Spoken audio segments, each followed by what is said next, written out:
Di sebuah negeri yang tidak pernah ada hujan turun, hiduplah sepasang penjaga napas di sebuah gubuk kecil.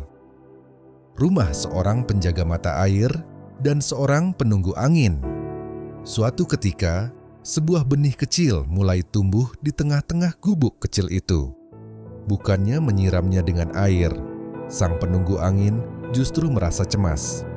Ia takut jika benih itu tumbuh dan menghabiskan cadangan air, mereka tidak akan cukup karena benih itu membutuhkan air. Ia mencoba membisikkan kata-kata dingin agar benih itu layu sebelum mekar. Namun, sang penjaga merawat benih itu, membungkus benih itu dengan nyanyian yang paling hangat yang ia miliki. Benih itu pun terus bertumbuh. Sebuah bunga yang rajin berbunga memiliki daun eksotis. Namun bunga itu sensitif terhadap sinar matahari, membuat daun menguning dan membutuhkan air agar tidak membusuk. Bunga itu bernama melati air. Melati air adalah bunga yang cantik dan eksotis. Bunga itu tidak pernah tumbuh di daratan tanpa air. Dia tumbuh di dalam gubuk kecil di sebuah negeri tanpa hujan. "Kenapa kau tidak berbunga dan tumbuh melati?" tanya sang penjaga. Melati sedikit layu, melati menjatuhkan salah satu daunnya yang kering. Seolah menyampaikan pesan, "Aku haus, aku butuh air, lebih banyak ada tunas yang belajar mekar. Jika aku memakasanya mekar, membuatnya semakin layu." Melati tahu ia berbeda, tapi ia tidak sedih. Baginya, setiap tunas bunga adalah hadiah yang harus dibuka dengan hati-hati. Seiring waktu, Melati mulai menyadari bahwa rumah mereka tidak pernah benar-benar hangat. Ia sering melihat sang penjaga berjalan jauh untuk mencari mata air sampai kakinya membengkak. Sementara penunggu angin hanya duduk di sudut ruangan, memandangi langit yang kosong. Penunggu angin sering berkata, "Kenapa rumah ini menjadi sesak sejak kau ada?" Kata-kata itu seperti jarum. Dan secara ajaib, setiap kali penunggu angin mengeluh tentang beban hidup, tunas bunga, melati semakin layu dan kering. Disinilah rahasianya. Bak penampung mata air adalah gema dari suara sang penjaga dan penunggu. Jika mereka bertengkar, bak penampung itu akan bergetar terlalu kencang, membuat bak penampung mata air retak. Melati menyadari bahwa tidak adanya air bukanlah kesalahan alam, melainkan ruang kosong yang tercipta karena penunggu angin tidak pernah mau mengisinya dengan kehadirannya. Satu malam, Melati hampir layu dan megering. Tabib berkata, "Tunas bunga melati ini memiliki kekurangan. Ia membutuhkan kehangatan yang stabil dan selaras untuk merawatnya, bukan hanya kerja keras satu orang."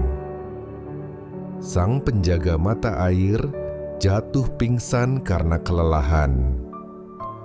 Untuk pertama kalinya, sang penunggu angin berdiri sendirian di tengah ruangan yang sunyi. Ia melihat kaki penjaga yang bengkak dan bunga melati yang layu. Ia menyadari sebuah kebenaran pahit. Kekeringan yang sebenarnya bukan pada negeri tanpa hujan, tapi pada jiwa yang enggan berkeringat untuk apa yang ia miliki. Ia menyadari bahwa selama ini ia membiarkan penjaga menanggung beban sendirian, sementara ia hanya menjadi penonton dalam drama penderitaannya sendiri. Sang penunggu akhirnya keluar, bukan untuk menunggu angin, tapi untuk berjalan, mengangkut air, dan bekerja hingga ototnya bicara. Ia tidak lagi mengeluh.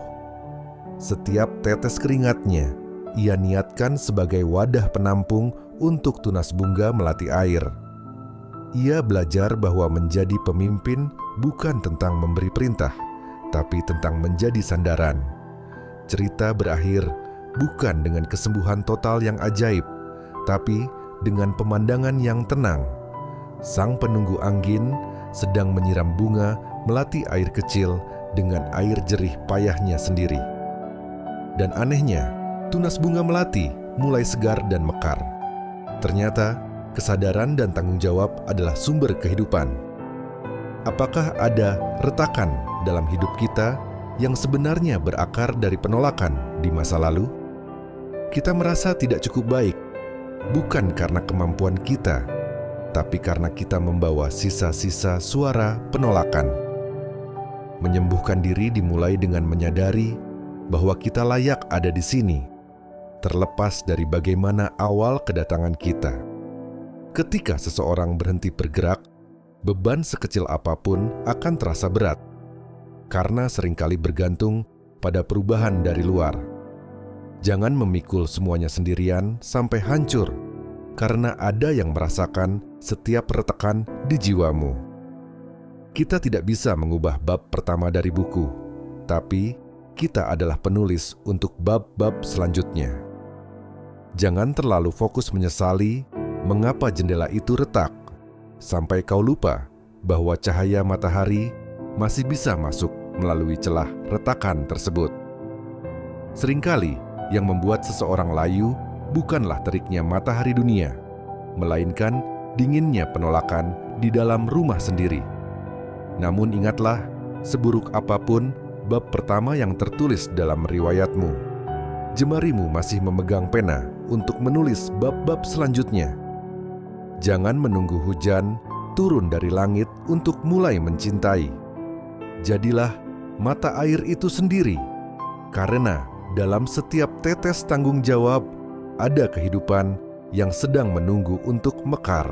Jadi pesan dalam cerita ini adalah, anak adalah cermin psikologis yang paling jujur. Penyakit fisik seorang anak seringkali merupakan manifestasi dari ketidakharmonisan emosional di rumahnya.